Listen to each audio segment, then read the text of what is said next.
본 방송에서 제공하는 투자 정보는 투자 판단에 대한 조언입니다. 방송에서 제공하는 주식의 가치, 가격 상승 및 하락에 대해서는 방송사에서 보장하지 않습니다. 시청자 여러분 안녕하십니까? 깊이 있는 인사이트로 여러분들의 투자를 잘 이끌겠습니다. 저는 강관우입니다. 저는 이혜은입니다. 간밤에 미국 증시는 혼조 마감했습니다. 연준 의원들 사이에서도 말이 서로 엇갈렸어요. 그래서 시장이 좀 혼조 마감했는데 필라델피아 반도체 지수는 약간 오르고 마이크론 테크놀로지는 약간 떨어지면서 끝나가지고 우리 시장 오늘 어떻게 될까요? 저희 증시팔과 함께 하시죠. 네, 지금 어지러운 시장 상황 계속해서 이어지고 있습니다만 그럼에도 불구하고 저희 증시팔과 함께 하신다면 장 전에 꼼꼼하게 뉴스 체크하시고 종목들도 함께 보실 수 있습니다. 유튜브에 서울경제TV 검색해 주시면 실시간 방송 TV와 똑같이 즐겨보실 수가 있겠고요. 장 전에 좀 바쁘시다 하신다면 유튜브로 틀어놓고 출근하셔도 좋겠다라는 생각이 듭니다. 유튜브에 서울경제TV 검색해 주시고요. 또 오른쪽에 열려있는 실시간 채팅창 통해서 방송 보시면서 좋았던 부분도 함께 남겨주시면 저희가 더 좋은 방송을 위해서 힘내보도록 하겠습니다. 자, 그러면 오늘 저희 서울경제TV 증시8도 우리 증시도 파이팅입니다. 파이팅! 어제 중국에서 말이죠. 1분기 GDP 숫자를 발표를 했습니다. 이 숫자를 보고서 좀 강세를 보인 업종 테마들이 있거든요. 오늘 AI 대 인간에서 좀 준비를 해봤습니다. 네, 리오프닝주들 정말 언제쯤 폭발적으로 시세를 내주게 될지 지금 굉장히 기다리고 계신 분들 많으실 것 같습니다. 자, 그런 분들 위해서 오늘 AI 대 인간 챗GPT에게 이렇게 물어봤습니다. 네, 오늘 챗GPT에게 질문을 던진 내용은요. 중국의 GDP가 예상치가 4%였는데요. 4.5%로 예상치를 상회하는 수치로 나왔죠. 자, 그렇게 된다라고 한다면 리오프닝주 이번에는 힘차게 수혜를 받아줄 수 있을 것인가? 라고 챗GPT에게 물어봤습니다. 이런 답변을 내놨더라고요. 챗GPT는 리오프닝 경제 활성화는 분명히 주가에 특히 리오프닝 관련주들의 긍정적인 신호로 작용할 수 있을 것이다 라는 답변 첫 번째로 내놨고요. 자, 그렇다면 리오프닝 관련주들 어떤 것들이 있을 것인가? 화장품도 있겠고요. 여행도 있겠고요. 또 항공주도 있겠고요. 카지노 관련주들 어제 또 저희 증시8 증시9에서도 언급을 했었죠. 자, 이렇게 여러 가지 업종, 섹터가 수혜를 입을 가능성이 있다라고 답변을 내놨습니다. 하지만 이 업종들이 동시다발적으로 수혜를 입는다라고 보기보다는 각 업종별로 중국 정부가 규제를 한다라고 하는 카지노도 있을 수 있겠고요. 업종별로는 분명히 편차가 존재할 수 있겠다라는 답변도 함께 내놨습니다. 자, 그러면 중국만 볼 것인가? 그렇지는 않습니다. 중국 밖에서는 또 어떤 일이 벌어지고 있고 특히나 화장품주 같은 경우는 중국 상황만 고려할 건 아니다라는 이야기 꾸준히 방송에서 해드리고 있죠. 자, 이렇게 다양한 요인들을 함께 주시를 한 뒤에 투자 결정을 내려야 한다라는 답변을 챗GPT가 내놨습니다. 자, 강관우 앵커님, 오늘 챗GPT의 답변은 성적이 어떻게 될까요? 네, A0 정도 저는 생각을 하고 있고요. 네. 사실 중국 리오프닝 관련주 이슈가 어제 오늘 이슈가 아니잖아요. 근데 주가는 어떻습니까? 지지부진한 그 주가들이 좀 많고 그래가지고 그렇죠. 리오프닝 주식이 진짜 가기는 가는 거야? 이런 생각들 하는 분들이 많을 텐데 오늘 한번 풀어보시죠. 제가 사진을 하나 준비를 해왔습니다. 여기가 어딜까요? 제가 자주 지나다녀서 좀 알 것 같습니다. 그래요? 네, 명동거리 같네요. 명동 맞습니다. 네. 근데 이렇게 사진으로 봐서는 우리나라 사람인지 중국 사람인지 제가 알 길이 없는데. 그렇죠. 사실은 최근에 명동에 사람들이 조금 많아지고 있다. 저희 어제 방송에서도 이제 언급이 많이 됐었습니다. 그래서 제가 이 이슈를 좀 잡아봤는데 명동에 이제 중국 사람들이 많이 와야 되는데 아직은 우리나라 사람이 좀 더 많은 것 같아요. 그래서 아직 그 중국의 그 인파가 이렇게 몰려오는 느낌은 좀 없다. 이런 게 이제 신문이나 언론, 인터넷 매체 여기서 전체적으로 이제 하는 톤인데 그다음 수치를 보시면 어제 나온 수치입니다. 어제 금방 이현 앵커가 말씀을 했습니다만은 중국의 1분기 GDP가 생각보다 잘 나왔습니다. 네. 4.5 이렇게 쭉 내려갔었잖아요. 22년도에 0.4까지 갔었네요. 그러다가 지금 4.5까지 이렇게 올라오면서 예상치 4.0을 지금 상회를 했는데요. 그 소매 판매 지수는 더 올랐습니다. 10%를 전년 동기 대비해서 10% 이상으로 올랐기 때문에 예상은 시장에서 한 7%밖에 안 했거든요. 네. 그 소매 판매 지수가 이렇게 올랐다는 얘기는 막 돈을 쓰기 시작한다는 거잖아요. 그리고 돌아다니기 시작한다는 거잖아요. 그거에 착안해가지고 우리 증시도 약간 반응을 어제부터 하기 시작했습니다. 그 차트를 하나 보시면 주가 차트입니다. 자, 제가 이렇게 주가가 가져올 때는 이렇게 회사가 많잖아요. 네. 그러니까 그래프를 보셔도 좋지만 오른쪽에 제가 순서대로 이렇게 나열을 정리를 해서 가져오기 때문에 자, CNC 인터내셔널이 화장품 관련주로는 가장 많이 올랐더라. 현재까지 말이죠. 연초 대비. 그다음에 아모레지, 아모레 퍼시픽, 한국콜마 이런 순서로 쭉 돼 있습니다. 근데 밑에 보시면 코스메카 코리아, LG생활건강, 콜마, B&H 어제는 조금 이렇게 올랐습니다만은 최근에 오른 게 없어요. 그러게요. 그렇죠? 한 4달 동안 지금 오른 게 없습니다. 네. 그다음 또 화면을 보시면은 제가 다른 것들을 좀 준비를 했는데 자, 호텔, 면세점, 카지노 관련주예요. 이쪽에서도 보시면 순서대로 GKL, 호텔신라, 하나투어. 하나투어부터는 벌써 100 기준선을 중심으로 해가지고 밑으로 와 있잖아요. 네. 그러니까 연초 대비해서 오른 게 없어요. 하나투어도 오른 게 없고 신세계, 파라다이스, 롯데쇼핑, 롯데관광개발 다 연초 대비해서 지금 밑에 와 있다. 이런 얘기예요. GKL만 지금 위에서 약간 혼자 반짝반짝 하고 있는데 그럼에도 불구하고 연초에 100을 기준으로 10%도 못 올랐어요. 그 정도 지금 수준이거든요. 네. 그다음 차트 또 볼까요? 항공 관련주입니다. 항공 관련주 제일 위에 오시면 에어부산, 티웨이, 제주항공, 진에어인데 여기도 마찬가지로 제주항공, 진에어는 100 밑에 와 있죠. 그리고 에어부산, 티웨이인데 좀 작아서 저희가 이제 언급을 좀 하기는 좀 쉽지 않은 이런 주식이 되고 있어서 오늘은 이제 자제를 좀 할 거고요. 자, 이렇게 미지근한 항공 관련주까지 봤고요. 그다음에 밸류에이션을 좀 보겠습니다. 리오프닝 한다고 해서 먼저 간 주식들 어디 있습니까? 티웨이, 항공, 진에어. 제가 언급을 왜 안 하는지 아시겠죠?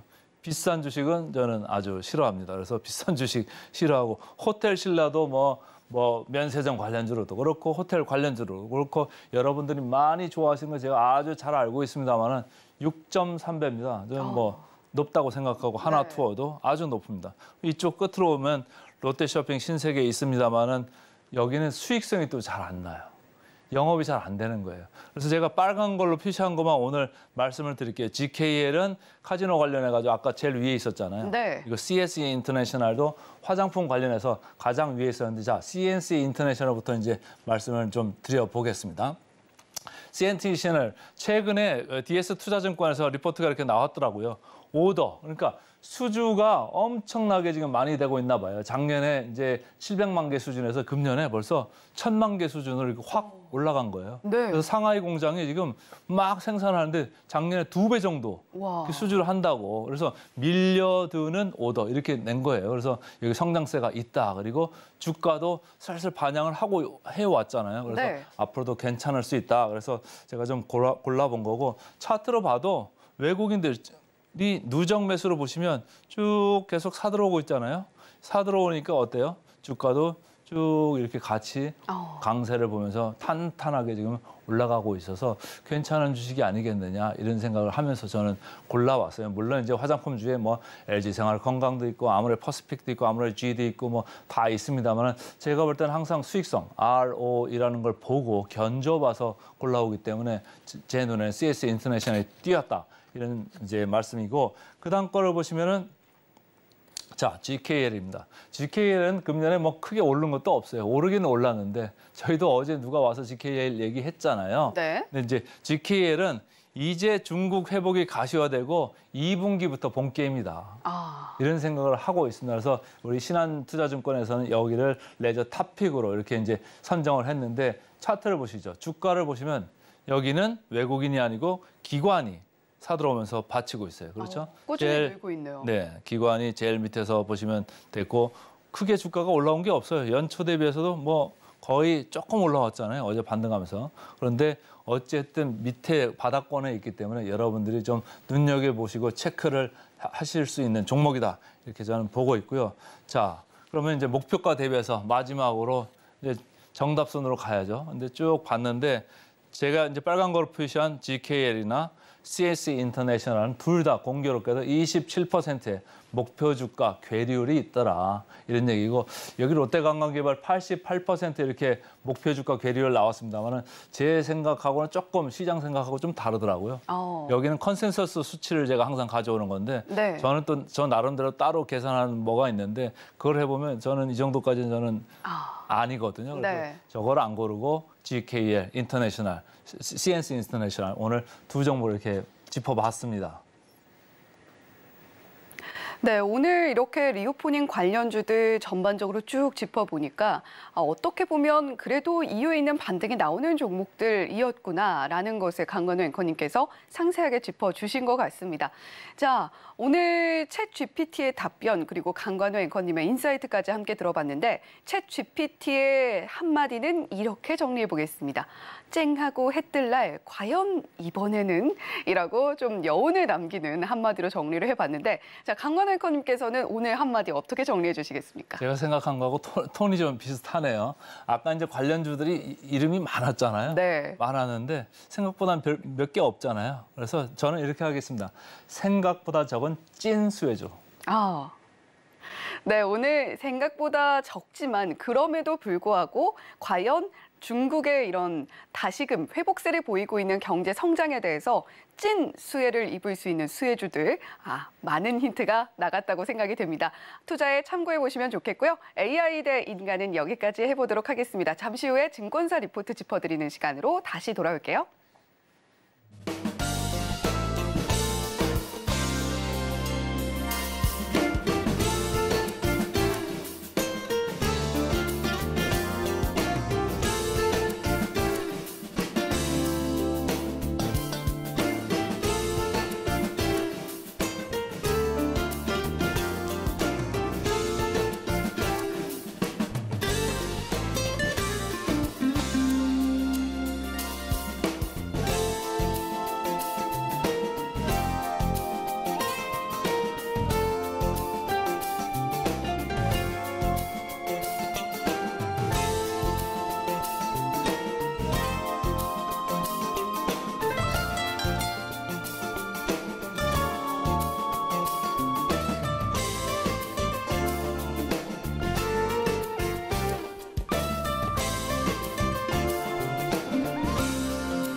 네, 오늘도 이슈와 함께 장전에 체크해보면 좋을 리포트 소개해드리는 이혜은의 이건 꼭 시작해보도록 하겠습니다.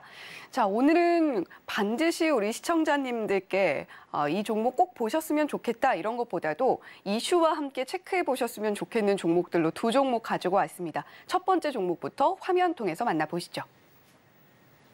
네, 첫 번째 종목은 바로 카카오입니다.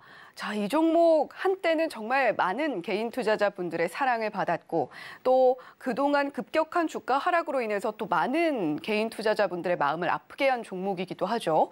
자, 과연 카카오 앞으로 어떻게 될 것인가라고 했을 때 지금 제목을 보시면 이제는 정말 증명을 해야 될 시기다. 무엇을 증명하느냐? 사업 개편 효과를 이제는 정말 보여줘야 한다라는 제목이 붙어있는 리포트입니다. 자, 사실 카카오 1분기 실적 우리가 기상도로 살펴본다라고 한다면 흐립니다. 1분기 실적도 좋지 않게 나올 것으로 보이고 특히나 영업이익 측면이 좀 좋지 않을 것으로 보여요. 자, 거기다가 카카오가 최근에는 카카오톡 보시면 광고 탭도 보이시죠? 자, 그런 광고형 매출이 많이 줄어들었다고 합니다. 광고 이야기가 나올 때마다 최근에 나오고 있는 경기 침체에 대한 우려감이 전반적으로 광고 시장 위축시킨다라는 이야기 함께 드리고 있는데 카카오도 역시 피해갈 수 없었고요. 그리고 우리가 선물하기 통해서 서로 선물도 많이 하잖아요. 그런데 그 거래형 매출도 상당히 많이 줄어들었다고 합니다. 자, 그런가 하면 콘텐츠 매출, 이 카카오 게임즈가 견인하고 있다라는 이야기는 함께 보고 계신데 그나마 광고형, 거래형에서 매출이 줄어들고 있는 부분들을 카카오 게임즈가 신작 2편을 통해 통해서 견인을 하고 있다라고 보시면 될 것 같습니다. 자, 그리고 가장 핵심이 될 수 있는 부분일 텐데요. SM의 최종 인수는 완료가 됐습니다. 하지만 지금 압수수색 이야기 들어보셨을 거예요. 카카오 지금 하이브와 조금은 분쟁이 있는 상황이고 특히 금감원 특사경의 강제 수사를 함께 받고 있는 상황입니다. 자, 카카오 자세한 내용 한 번 더 짚어드리도록 할게요. 자, 일단 1분기 실적은 컨센서스 하회할 전망입니다.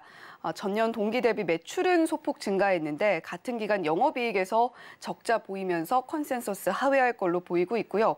말씀드렸던 것처럼 광고형 그리고 거래형 매출은 상당히 많이 줄어들었고 자, 그나마 모빌리티 쪽, 우리 카카오 택시 부르는 것처럼 모빌리티 쪽 그리고 콘텐츠 부분이 매출에 기여를 할 것으로 보이고 있습니다. 자, 결국에는 다시 카카오톡 그리고 SM 쪽으로 시선을 돌리게 될 수밖에 없는 카카오인데 어려운 상황을 타개하기 위해서 결국 카카오톡의 개편에서 톡비즈 광고 비즈니스를 고도화할 예정이라고 하고요.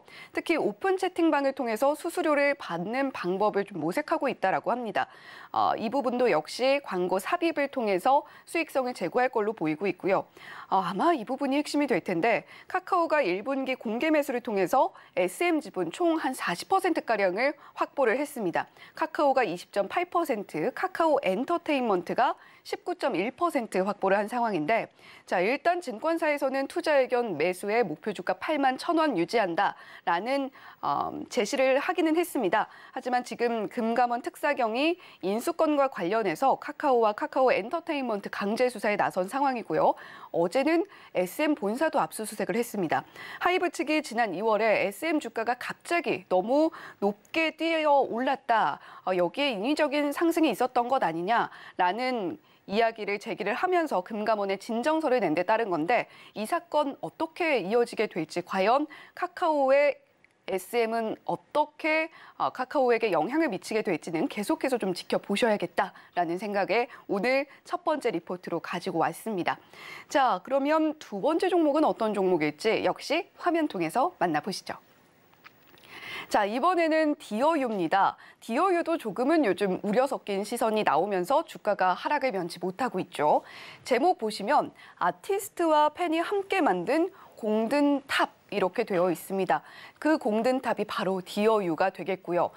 과연 보통 우리가 공든탑이라고 한다면 공든탑이 무너지랴라는 속담을 함께 떠올리죠.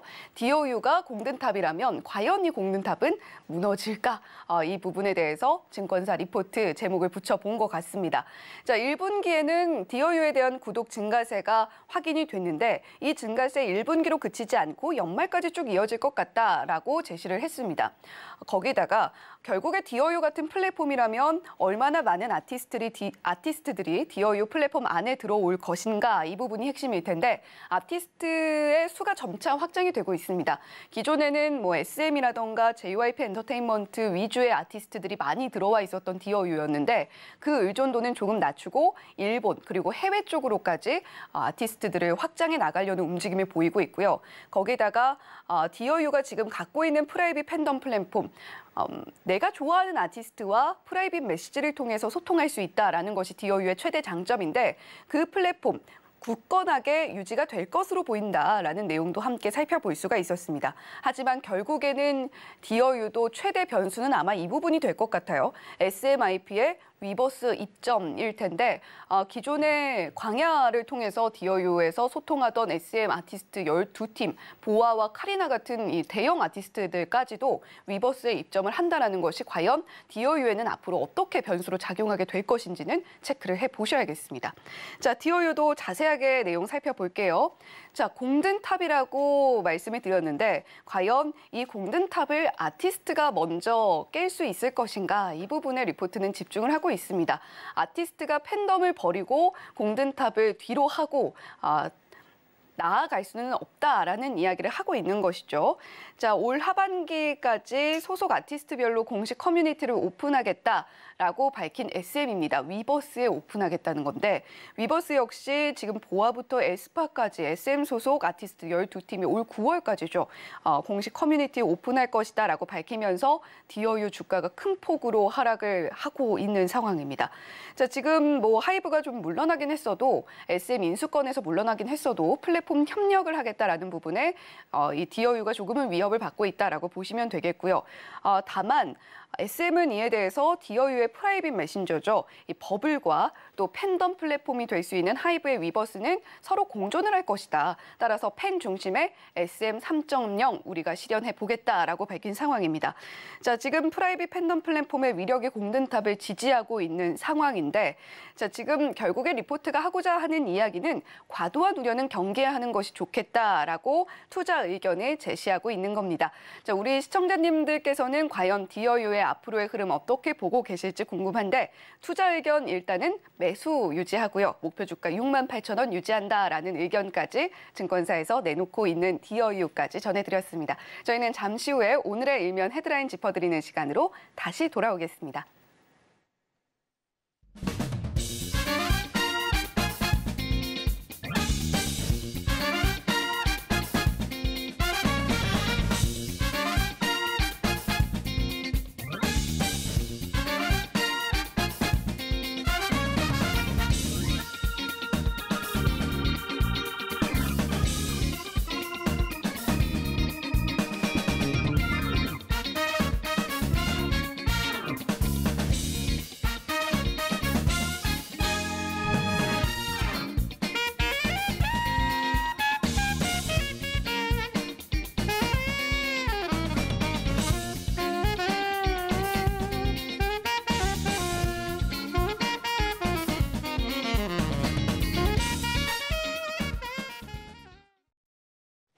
네, 오늘도 장 전에 챙겨보면 좋을 뉴스 전문가의 시선으로 분석해봅니다. 오늘은 이분의 시선으로 오늘의 일면 헤드라인 샅샅이 뜯어보도록 할게요. 루크투자연구소의 임순재 대표님과 함께합니다. 대표님 어서 오세요. 네, 안녕하십니까.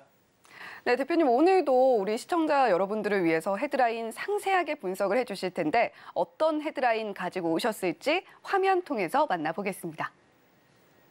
네, 오늘의 헤드라인입니다. 어제 현대차, 기아 주가 좀 떨어졌더라고요. IRA 보조금 차종이 16종이 공개가 됐죠. 네. 자, 현대차, 기아 모두 제외됐다라는 소식인데, 자, 이 뉴스 간단하게 좀 요약 들어볼까요?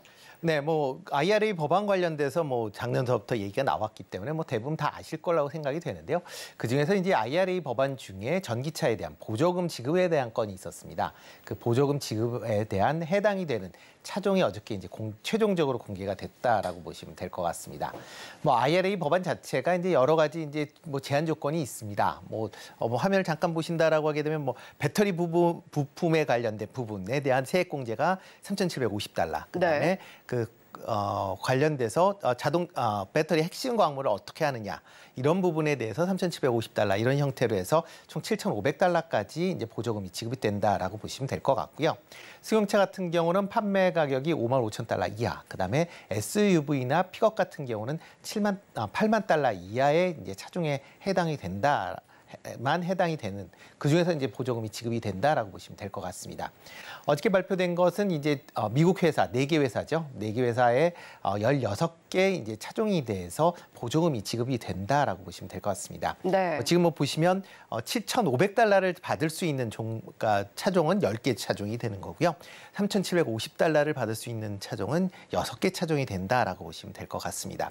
10개 차종 중에서 PHEV, 그러니까 플러그인 하이브리드 같은 경우가 이제 포함이 되어 있고요. 그 외에 이제 대부분은 이제 전기차가 포함이 된다라고 보시면 될 것 같습니다. 뭐 회사 명칭을 보면 뭐 링컨이나 쉐보레, 뭐 캐딜락, 크라이슬러, 테슬라, 포드 전부 다 뭐 미국 회사들이다. 라고 보시면 될 것 같고요. 그렇기 때문에 미국 회사를 제외한 한국이나 그다음에 유럽이나 일본 회사들은 전부 다 제외가 됐다라고 보시면 될 것 같습니다. 특히 이제 조금 이제 시장에서 기대했었던 거는 이제 그 현대차의 이제 제네시스 GV70이 미국에서 생산이 되고 있습니다. 네. 그러니까 앨리바마주에서 이제 생산이 되는데 그 차종이 포함이 되지 않을까라는 살짝 기대감은 좀 있었는데 실질적으로 이제 들어가는 배터리가 중국산 배터리다 보니까 이번에는 빠졌다라고 보시면 될 것 같고요. 뭐 이렇게 이제 미국 회사만 이제 보조금을 받고 게다가 처음 시장에서 예상했었던 40개 차종에서 뭐 3분의 1 정도로 줄어든 16개 차종만 이제 혜택을 받다 보니까 네. 혜택을 못 받는 그런 차종이 더 늘어났다라고 보시면 될 것 같습니다. 그렇기 때문에 현대 기아차 입장에서 처음에 생각했었던 이런 이제 전기차 판매에 대한 위축 부분이 예상보다는 조금 줄어들 가능성은 있다라는 좀 긍정적인 신호가 아니었나라는 생각을 해보고 있습니다. 네, 물론 뭐 보조금을 받을 수 없게 됐다라는 것은 조금은 안타까운 일입니다만 오히려 경쟁사와 함께 제외가 됐다라는 것이 오히려 현대차 입장에서는 부담이 좀 내려놓을 수 있는 부분이 되고 있다라는 부분까지 짚어주셨습니다. 자, 그렇다면 지금 뭐 미국 같은 경우는 전기차로의 이행 속도를 상당히 빠르게 가져가겠다라는 이야기도 함께 하고 있잖아요. 자, 그 부분도 함께 짚어주시면 좋을 것 같아요. 네, 뭐 미국 같은 경우는 2032년까지 전체 신차 중에 이제 3분의 2 이상을 전기차로 이제 출시를 하겠다라고 이제 얘기를 하고 있습니다. 그건 뭐 목표이기 때문에 실제 여부는 또 여러 가지 이제 제반 사항들이 좀 있습니다. 가장 네. 중요한 게 이제 충전소를 과연 그만큼 설치할 수 있느냐라는 부분이고요. 그다음에 과연 그 전기차의 가격을 그렇게 인하시킬 수 있겠느냐라는 부분도 같이 좀 감안을 해야 되지 않을까 싶습니다. 일단 미국 정부에서는 2032년까지는 67%, 2030년까지는 50%의 전기차 판매를 이제 목표로 하고 있다라고 보시면 될 것 같고요. 그렇기 때문에 가장 중요한 게 이제 전기차 충전 관련된 분야에 대해서 좀 이제 강력한 드라이브가 있을 걸로 그렇게 예상이 되고 있고요. 또 하나가 이런 차량 공유 업체 관련된 부분도 지금 차량 공유 업체도 이제 많이 다 굴러다니고 있기 때문에 그런 이제 차량 공유 업체에 해당 차량을 전기차로 교체하는 그런 부분에도 아마 시장 조금 집중하지 않을까라는 좀 생각을 해보고 있습니다. 그런 점을 감안한다라고 하게 되면 일단 관련된 부분으로는 여전히 미국 시장 중심으로는 관심을 가지셔야 되지 않을까라는 생각을 해보고 있습니다. 네, 충전에 대한 부분도 언급을 해주셨는데 자, 그렇다면 우리가 이 뉴스를 보고 현대차와 기아 무조건 안 좋은 것 아니야? 라고 생각할 수도 있거든요. 투자 키워드를 잡아주신다면 어떻게 좀 잡아주시겠어요? 네, 뭐 전기차가 이동하려면 가장 중요한 게 충전기 아닌가라는 생각을 해서 충전기 쪽에 좀 더 포커스를 맞추시면 어떨까라는 생각을 해보고 있습니다. 이유 있는 언급이었습니다. 네, 뭐 일단 뭐 미국 내에서 그 전기차 관련돼서 이제 6개 차종만 미국 차 중에서 이제 100% 이제 보조금을 받는다라고 보시면 될 것 같고요. 그러다 보니까 이런 이제 보조금이 생각보다 좀 많지는 않습니다. 그래서 아마 각 그 경쟁사들 간에 지금보다 좀 더 강한 이제 시장 경쟁률이 있을 걸로 예상이 되고 있고요. 뭐 이런 그 전기차들이 많이 이제 활발하게 이제 움직이기 위해서는 그만큼 이제 전기차에 대한 충전 관련된 부분도 같이 생각을 한번 해보셔야 되지 않을까 싶습니다. 지금 뭐 화면에 나오는 게 지금 7,500달러를 받는 그런 이제 차종이다라고 보시면 될 것 같고요. 네. 뭐 보면 지금 뭐 지금 저렴한 이제 55,000달러 이하에 있는 게 3종, 그다음에 8만 달러 이하에 있는 게 3종 이렇다라고 보시면 될 것 같고요. 그러면 핵심 광물과 부품 쪽에서 모두 보조금을 받는 차종인 거죠? 그런 거죠. 네, 그런 차다라고 보시면 될 것 같습니다. 그만큼 이제 보조금 받는 차가 상대적으로 작다라고 보시면 될 것 같고요. 그래서 뭐 현대기아차가 뭐 미국에서 뭐 일단 공장을 지금 짓고 있으니까 뭐 내년까지 완성이 된다라고 하게 되면 2025년도까지는 이제 2025년부터는 본격적으로 이제 이런 IRA 관련된 보조금을 받을 수 있다라고 보여지고요. 뭐 미국 내에서 지금 1년 동안 판매되고 있는 차가 100만 대 정도가 지금 판매될 걸로 예상을 하고 있습니다. 그러면 미국 내에서 전체 차량 판매 대수가 한 1,600만 대 정도 되기 때문에 그에 비해서는 상당 부분 아직까지는 뭐 좀 작다라고 보시면 될 것 같고요. 그래서 뭐 너무 이런 차에 대한 부분은 그러니까 현대차가 뭐 보조금을 당장 못 받는 거에 대한 그런 부분은 너무 개의치 않으셔도 되지 않을까. 그거보다는 내연기관차 특히 이제 제네시스나 SUV가 미국에서 잘 팔리고 있는 거에 좀 더 초점을 맞추실 필요가 있지 않을까 싶습니다. 네. 뭐 다시 이제 돌아가서 이제 전기차 충전 관련된다라고 보면 미국 내에서 이제 전기차를 이제 구매하겠다라는 사람이 한 10명 중에 4명 정도 됩니다. 네, 그러니까 한 6명 정도는 아직까지는 전기차를 구매하지 않겠다라는 거 하고 있는데요. 네. 그 가장 큰 이유 중에 하나는 전기차 가격이 아직은 비싸다라고 보시면 될 것 같습니다. 또 유독 미국인들은 좀 큰 차를 좋아하시는 것 같아요. 네, 그렇죠. 뭐 큰 차다라는 것도 있고요. 네. 또 하나가 이제 미국 내에서 일단 내연기관차의 평균 판매 가격이 한 46,000달러 정도 됩니다. 네. 근데 전기차의 그 평균 판매 가격이 58,000달러 정도 되거든요. 그러니까 12,000달러 정도 되기 때문에 뭐 보조금이 7,500달러 받는다라고 해서 그래도 일반 차량보다는 비싸기 때문에 좀 꺼려한다라는 거고요. 또 하나가 전기차 충전에 대한 우려감이다라고 보시면 될 것 같습니다.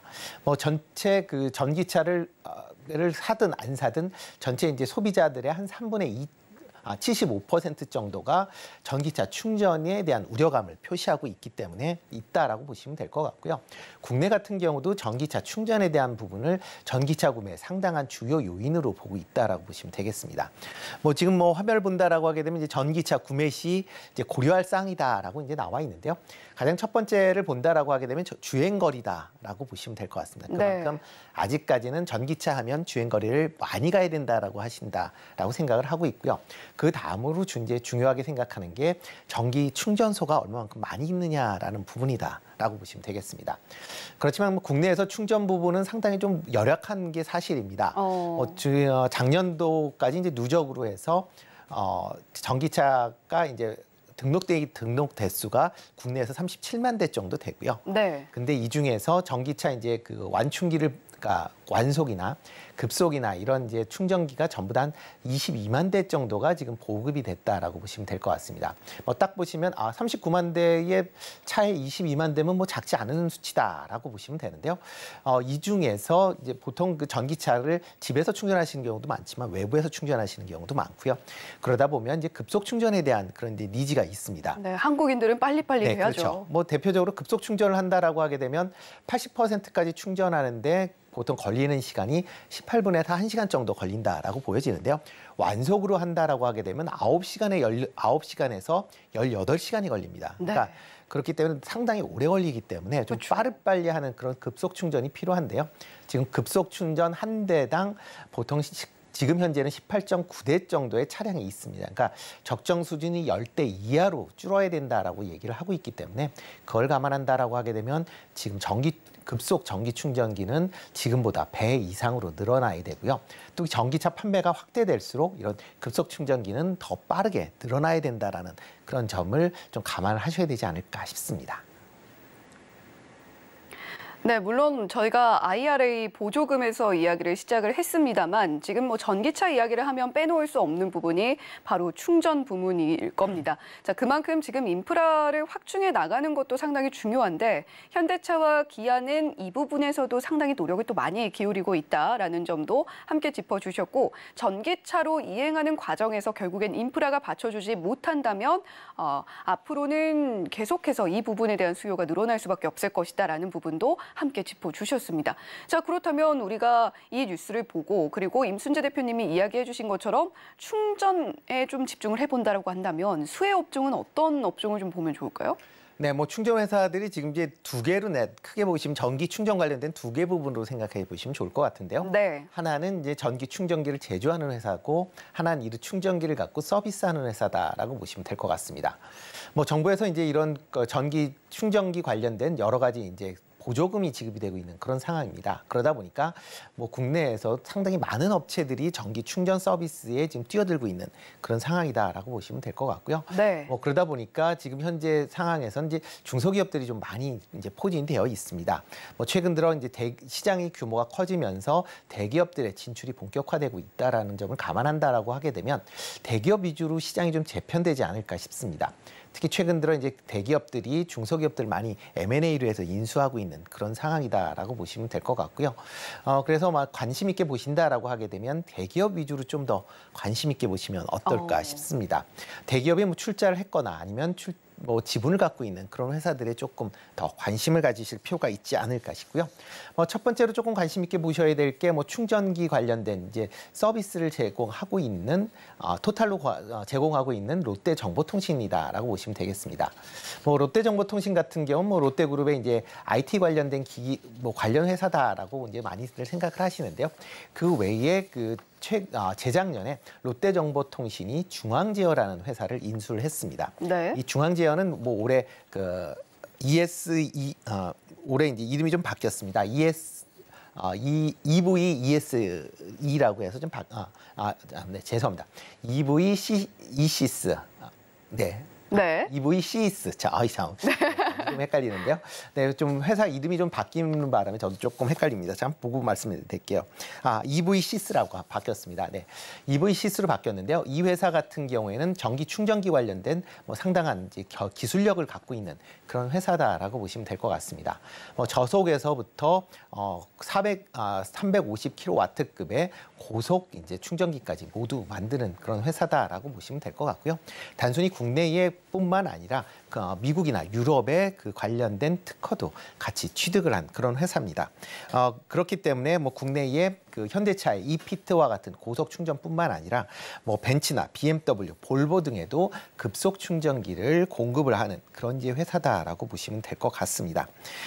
특히 이제 올해 내에 국내에서만 2만 2천여 기 이상의 고속 충전기를 설치를 하겠다라는 이제 목표를 갖고 있고요. 미국 내에서도 이런 이제 고속 충전기가 계속 확대가 된다라고 하게 되면 이러한 측면에서 수출에 대한 기대감도 커질 수밖에 없다라는 점도 같이 좀 주목해서 보시면 어떨까 싶습니다. 또 하나 같이 보셔야 될 게 이제 원익 P&E라는 회사입니다. 원익 P&E 같은 경우 뭐 2차 전지 후공정 관련된 활성화 관련된 이제 부품 장비를 만드는 그런 회사인데요.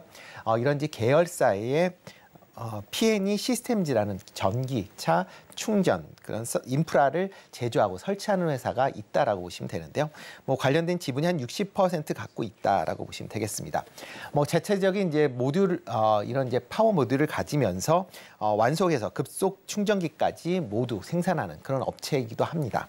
특히 작년에 이제 해외 매출 비중이 한 20%를 넘게 차지할 만큼 해외에서 꾸준하게 매출을 기록을 하고 있다라는 것도 글로벌로 이제 전기차가 이제 판매될수록 관련된 매출이 성장할 것이다라는 기대감을 가질 수 있다라고 보시면 되겠습니다.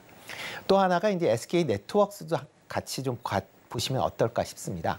뭐 SK그룹이 2차 전지뿐만 아니라 전기차 충전에도 상당히 진심으로 다가가고 있는 그런 상황입니다. 대표적으로 뭐 SK가 인수했던 SK 시그넷 같은 경우는 미국 내에 지금 뭐 수천억 이런 이제 전기차 충전 관련돼서 한 작년만 한 1,600억 정도의 매출을 기록을 했고요.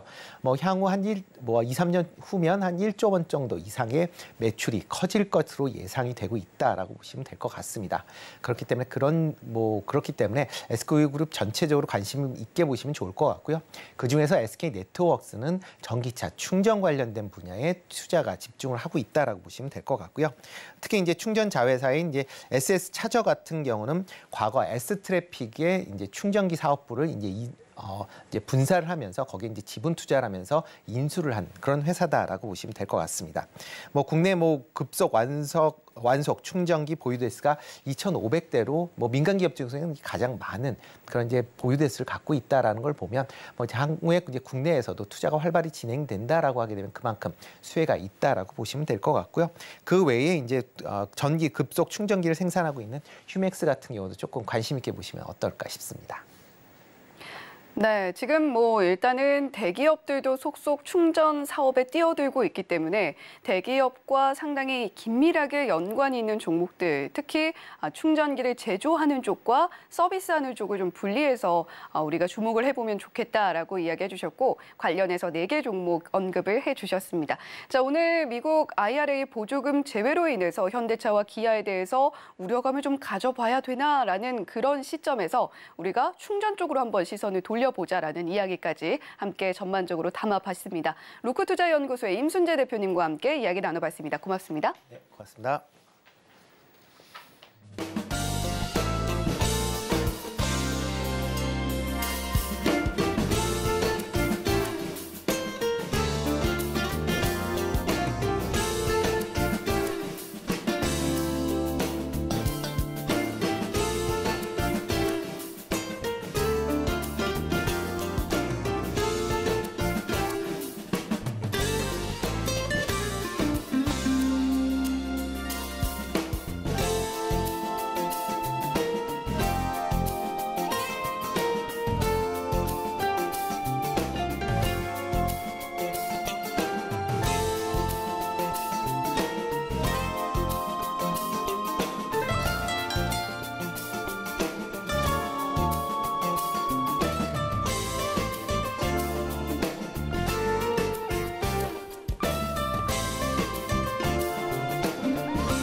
개장 30분 남기고 있습니다. 지금 사 코너 매일 8시 반 이제 시작을 하시는데 오늘 하나증권 삼성동 금융센터의 이청원 FA와 함께하겠습니다. 안녕하세요. 안녕하세요. 오늘 뭐부터 들어볼까요? 세아제강이라고 하는 기업입니다.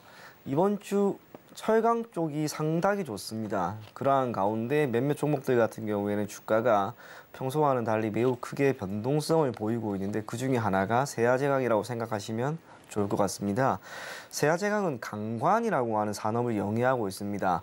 통상적으로 철강 제품이라고 하는 것은 여러 가지로 나뉘어집니다. 첫째가 판재류, 그리고 두 번째가 봉이나 형강류, 세 번째가 특수강 정도로 나뉘어지는데 강관이라고 하는 것은 한편으로는 봉강 형태의 한 가지 재화라고 생각하시면 좋을 것 같습니다. 강관을 주력으로 하고 있는 기업으로서 사실상 국내 시장에서는 해당 분야에서만큼은 시장 점유율이 1위입니다. 그리고 주된 원재료는 포스코를 기반으로 해서 구매가 이루어지고 있고 현재 포항과 군산, 순천 등에서 공장을 가동하고 있습니다. 실적 기대감이 매우 좋습니다. 올해 1분기 기준 매출액은 전년 동기 대비 대략 4.8% 증가한 4,700억 원 수준이고 영업이익은 전년 동기 대비 20.5% 증가한 720억 원 수준. 특히 영업이익 같은 경우에는 분기 기준으로 지금 사상 최고치가 전망이 되고 있는데 현재 주가 수준이 여전히 바닥권에 머물고 있고 아직까지 실적을 기반으로 한 주가 상승이 크게 나오지 않았다는 점에서 여러분들이 상당 부분 기회로 작용할 수 있지 않을까 그리 생각을 하고 있습니다. 영업이익률이 상당히 좋아졌습니다. 동사 같은 경우 2021년에는 10%도 미치지 못했던 영업이익률이었는데 그게 지난해는 15% 수준까지 그리고 올해는 그 이상도 나올 것이라고 하는 전망이 이어지고 있습니다. 통상적으로 영업이익률 자체가 이렇게 나아지는 것은 개인적으로 저는 업황 자체가 상당 부분 개선되고 있는 것이기 때문이라고 보여지고요. 이에 따른 흐름은 결국에는 주가로 모두 반영되지 않을까 그리 생각하고 있습니다. 기타 업황의 배경이 될 만한 것도 상당히 괜찮습니다. 얼마 전에 한국산 냉영 강판에 대한 상계 관세, 미소 마진 판정 소식이 있었고 또 하나는 역시 중국입니다. 중국이 경제를 재개합니다. 발표가 되었는데 GDP 성장률도 그리 나쁜 편이 아닙니다. 그렇기 때문에 결국 중국이 경제를 재개하는 가운데 인프라 관련해서는 2,300조 원 수준의 투자를 자행할 것이다라고 하는 점이 이어졌다는 점 토대로 원자재라고 할 수 있는 철강에 대한 수요도 늘어날 것이고 이에 따라 응당 철강 가격 그리고 판매 기업의 입장에서는 모두 매출액 개선이 나오지 않을까 그리 생각하고 있습니다. 실적 개선이 대다수 기업이 많이 나오고 있다는 점 토대로 여러분들이 세아제강을 굳이 부정적으로 보실 필요는 없을 것 같고요. 현 시점에서 주가가 점진적으로 반등하는 움직임, 특히 변동성이 크게 개선되었다는 점 토대로 여러분들이 세아제강을 계속해서 긍정적으로 볼 것을 권해드리겠습니다. 대략 18만 원 정도를 목표 가격으로 한번 잡으시고요. 13만 5천 원을 손절 가격으로 잡으실 것을 권해드리겠습니다. 금방 그 영업이익률 말씀을 하셨는데 영업이익률이 좋아지려면 그러니까 판매 단가도 올라가야 되고 네. 휴도 또 영향을 줄 수 있잖아요. 판매량이니까. 네. 그다음에 원가 쪽에서도 좀 영향을 받을 수도 있는데 네. 이 영업이익률이 보니까 2023년 14.2%, 작년에 11.9보다 많이 뛰네요. 그죠? 네. 많이 뛰는데 어느 쪽에서 좀 영향이 있을까요? 이게? 자, 회계적인 자료를 제가 봤을 때는 매출액이 조금 크긴 컸습니다. 네. 통상적으로 이제 그런 거죠. 기업이 영업이익률이라고 하는 것은 결국에는 매출액, 수익에 해당하는 매출액이 늘거나 비용에 해당하는 매출원가나 판관비가 줄어들어야 되는데 둘 중에 어떤 변수가 영업이익률에 더 큰 영향을 미치는지에 대해서는 각 기업이 조금씩 다릅니다. 세아제강은 매출액 같은 경우가 저는 조금 더 영향을 미치는 것으로 보였기 때문에 올해 매출액이 개선될 것으로 보여집니다. 그러면 응당 영업이익도 조금 더 나아질 것이고 이에 따라 영업이익률도 개선될 것이라는 것. 그와 함께 아직까지 주가가 상당 부분 바닥권에 머무르고 있습니다. 그걸 여러분들이 투자 포인트로 삼으셔서 긍정적으로 볼 것을 권해드리겠습니다. 자, 세아제강 목표가 18만 원에 말씀을 들었고요. 두 번째 종목 뭔가요? 포스코홀딩스입니다. 포스코홀딩스. 네. 사실 포스코홀딩스의 주가가 계속해서 잘 가고 있습니다. 너무 많이 올라온 것 아닌가라고 생각할 수도 있겠지만 저는 그리 봅니다.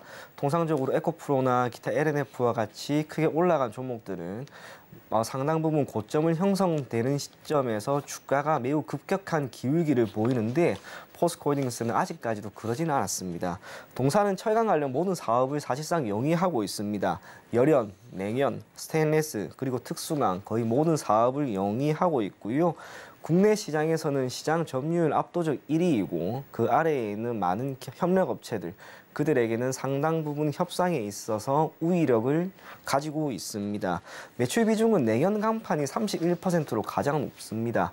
냉연 강판이라고 하는 것은 우리가 차나 냉장고 혹은 매우 매끄러운 표면이 필요한 다양한 재화에 이용되는데 현재 우리나라에는 전기로가 아닌 일반 고로를 이용해서 만들고 있는 기업은 사실상 포스코홀딩스와 현대제철 정도밖에 없다고 생각하시면 좋을 것 같습니다. 주가는 상당 부분 좋습니다. 흐름 자체는 여러분들이 바로 확인을 해볼 수가 있는데 최근의 주가 상승은 이 철강이라고 하는 부분보다는 사실상 2차 전지 그리고 소재 부분에서에 대한 기대감 그 모든 것들이 주가에 반영되고 있는 것이라고 생각하시면 좋을 것 같습니다.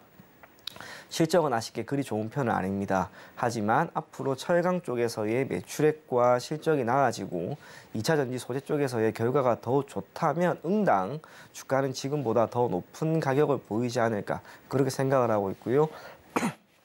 금리 인상 기조가 이제 어느 정도 마무리되고 있습니다. 이제 시장이라고 하는 것도 결국에는 배제할 수 없는 변수가 되는데 시장이 지금 이렇게 좋게 가다 보면 포스코홀딩스 혹은 기타 시가총액 상위 종목에 있는 기업들의 주가는 응당 올라가는 경향이 강합니다. 포스코홀딩스 같은 경우에는 전통적으로 베타 계수 자체가 1이 넘어가기 때문에 시장보다 더 민감하게 반응할 것이고 올 한 해의 주가 상승률이라고 하는 것은 기존의 주가 상승률보다 월등히 더 높은 수준을 보이고 있습니다. 베타 계수가 지금처럼 강세장일 때 확대가 된다는 것은 여러분들이 투자를 함에 있어 투자 수익을 더 기대할 수 있는 변수로 작용할 수 있다는 점에서 포스코홀딩스는 계속해서 눈여겨보실 것을 권해드리겠고요. 이번 주 유독 포스코 그룹들 자체의 흐름이 매우 개선되고 있습니다. 단기적인 흐름 자체에 대한 부분도 좋지만 이제 어느 정도는 약간은 조정이 발생할 수 있는 시점이 아닌가 그렇게 생각이 되기 때문에 그중에서도 변동성이 상대적으로 적었던 포스코홀딩스를 여러분들이 더 눈여겨보실 것을 권해드리겠고요. 실적은 앞으로 조금씩 나아진 점 토대로 포스코홀딩스 지금 시점에서 너무 걱정하지도 불안해하지도 마시고 한번 매수해 볼 것을 권해드리겠습니다. 자, 포스코홀딩스 금방 이제 포스코 관련 계열사 이제 주가 동향까지도 약간 언급을 해 주셨는데 네. 사실은 뭐 내용으로 보거나 기초 체력으로 보거나 포스코홀딩스 엄청나게 강한 기업 아닙니까? 근데 이제 주가는 사실은 다른 포스코 계열사들 주가가 훨씬 셌어요. 네. 포스코홀딩스 지금 좀 방어적인 입장에서 지금 말씀을 주신 거죠? 네, 사실상 그렇게 봐야겠죠. 아무래도 무게 자체가 다릅니다. 네. 시가총액 자체가 크다는 것은 다르게 표현하면 산재되어 있는 리스크의 크기가 작고 기대 수익이 낮습니다. 변동성이 낮다는 거죠. 하지만 변동성이 적기 때문에 여러분들이 투자를 함에 있어서 조금 더 안정적인 포트폴리오를 유지해 갈 수 있는 장점이 있습니다.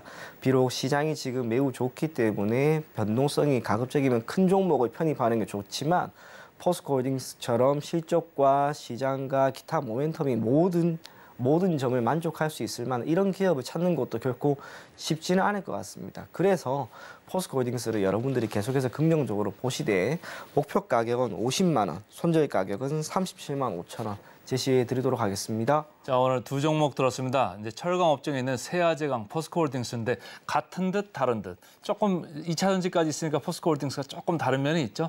오늘 두 종목 잘 들었습니다. 고맙습니다. 네, 감사합니다.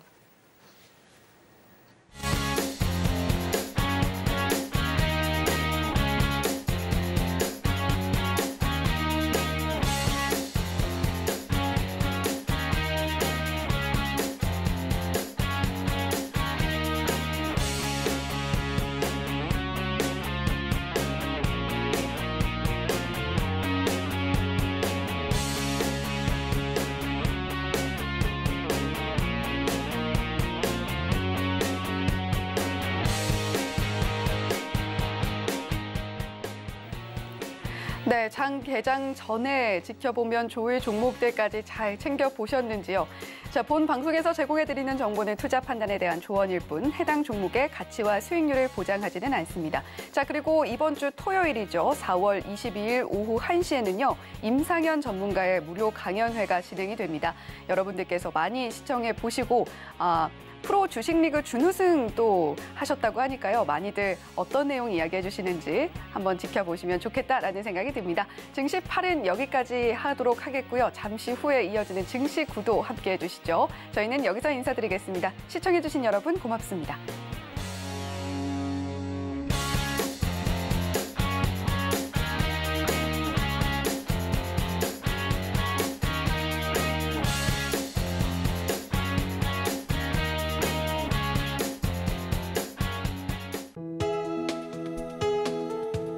본 방송에서 제공하는 투자 정보는 투자 판단에 대한 조언입니다.